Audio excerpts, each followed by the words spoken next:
Zeus, hi buddy. Welcome to S&G. We're throwing this front wheel on the Panhead, 61 Panhead, and I'll take you over there. Hopefully you get the front wheel on. We'll be able to roll this thing, take it off the jack, and start airing up some tires and bleeding some brake lines. What else we need to do? I think that's about it.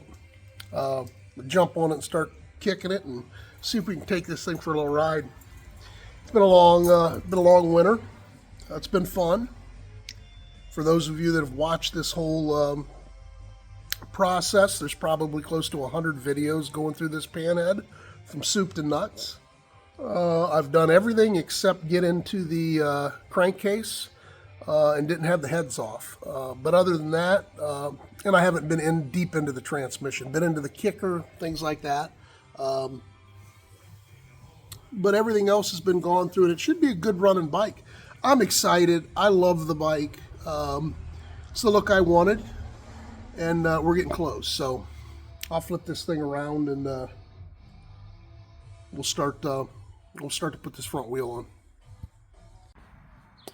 All right, so here we are. We have the drum is on, which is held on with 5 bolts, Allen bolts.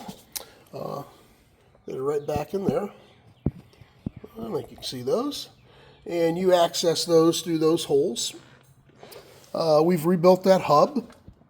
We're good to go there. So that's ready to go. This is the brake, front shoes. We have this still loose. We'll tighten that up once we compress those brake pads and get seated into the drum well. When I put the shoes on, and I have another video of me actually putting the shoes on, but I lubed anywhere metal was rubbing metal. I greased. I used very limited grease though. I don't want grease slinging around and getting on the actual friction material. The front brakes for these things don't work that well to begin with. Old technology. I think you'd be hard pressed with the stock stuff that I have to lock the front wheel up, unless you were in the rain. And back wheel, I think we can lock up. Those are juice brakes, so we should be good there. But I'm going to go ahead and set this camera up, and we'll throw in the front axle shaft and put this front wheel on.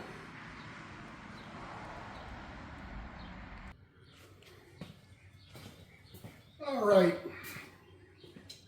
we're ready to try to slam this wheel in. So a couple of things, if you're doing this as a one-man show, that helps is if you have a floor jack,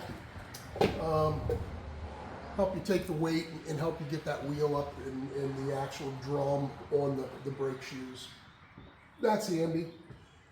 Have your shaft ready, and this portion of the shaft goes into your wheel, and I typically will use some Permatex, some anti-seize. I don't use a lot because you make a hell of a mess, but I'll put some anti-seize on this.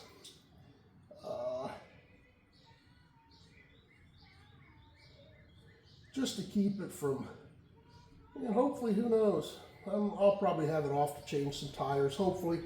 I hope I live a good long life and am able to kickstart a bike for another 10, 15, 20 years. Hell, let's go 25, man. But I've abused my body quite a bit. So, if it's another 10 years, I'd be really thankful. Be really cool. But put some of that on there. Okay, so have your shaft ready to rock and roll. The other thing you want to do is, I did mention that I put some grease, and I use this red I dig Lucas Red and Tacky grease. And when I put this shoe on, and I think I showed it when I did the front brakes, but just put this little grease on everywhere it touches somewhere metal. That's really all you need. As far as my pins and things that went through this outer hub, I did put some anti-seize on them because I had a hell of a time taking them off. You can watch that video too if you'd like. They're all on a playlist for this Panhead from start to finish. There's about 100 videos, and it's on, if you go to playlist, it's on the 61 Panhead playlist if you're not familiar with YouTube. Tried to keep them in order, if you know, of how I did it. But you'll want that. You'll definitely want to get your hub to have it ready, because that includes your spacer that you're going to need. So you want to have that ready. Get a little drive hammer, some type of a hammer that'll help you get your axle in. Have that ready. By all means, if it's Friday, have yourself a little cocktail. This is Cyclone Gems. I was unfortunate enough, we were unfortunate enough that we lost a good buddy over the last week and a half. He passed when I was on my motorcycle trip, and I want to give a shout out to Mike and his family. I don't think his family even know we have a channel, but I wanted to give a shout out to him. Miss him, love him, Mike. And he bought me this bottle about 5 years ago, and cheers to Mike. Had a wonderful military burial. So anyhow, what's up, bud? Come here. All right, we'll be right back.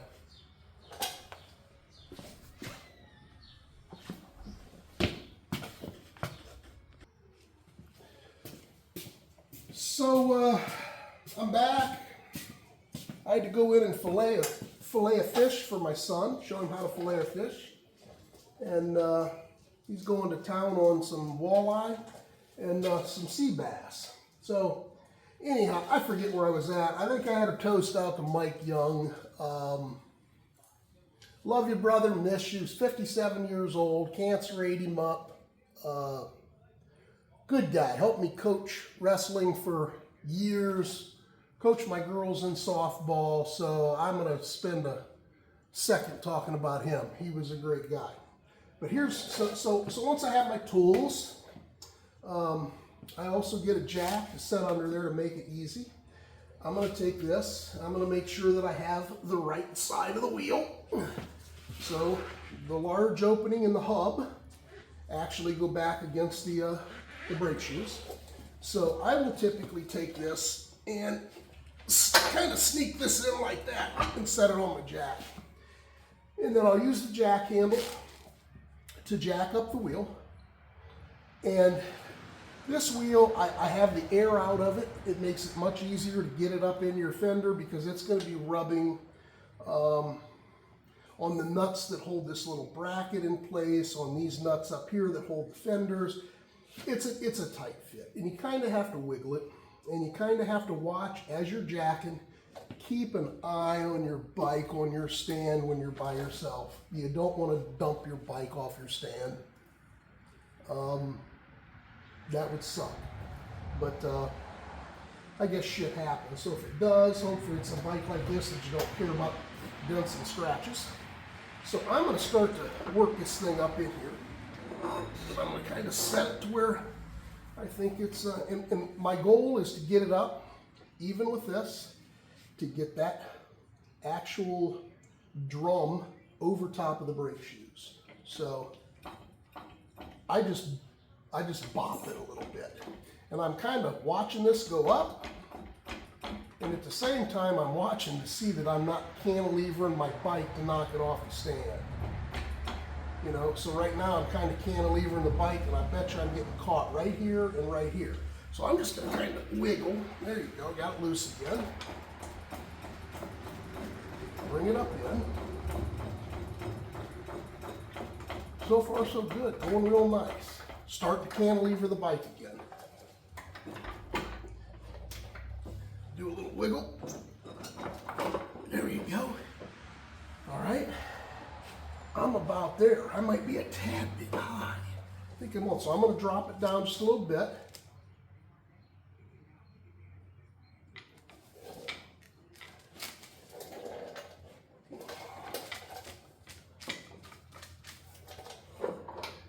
There it is, and I'm on my shoes now. Okay, so there I'm on the shoes. I know that. There we go. I felt it seat right there. Next thing I'll do is I can get this guy out of our way, give myself some room. That was my second set of hands. That was my Jones right there. Since my brother Jones isn't here. Doyle, if you're watching, I hope you had a good time yesterday. I'm going to take my shaft with anti-seize, and I am going to start to put this through. But I have to remember to take this hub. I don't know if they call that a hub cap. I don't know the right terminology. I can look it up over there, but I'm sure most people don't even care. We're going to call it a moon hubcap. How's that sound? But this part here is your actual spacer that spaces this out all evenly. So we'll go up, we'll have that in, and then I'll stick this in, penetrate that, try to find the wheel hub, the wheel actual hole for the axle going through the bearing. There you go. And it's always kind of handy to have a screwdriver in here, and and look at that. I got lucky enough there. I didn't even have to beat it in with a hammer. But just to show you, it's going to actually hit the hub in here. You're not going to be able to push it through. That's as far as it's going to go. So there we go. Now, look at that. Really nice. That's really nice.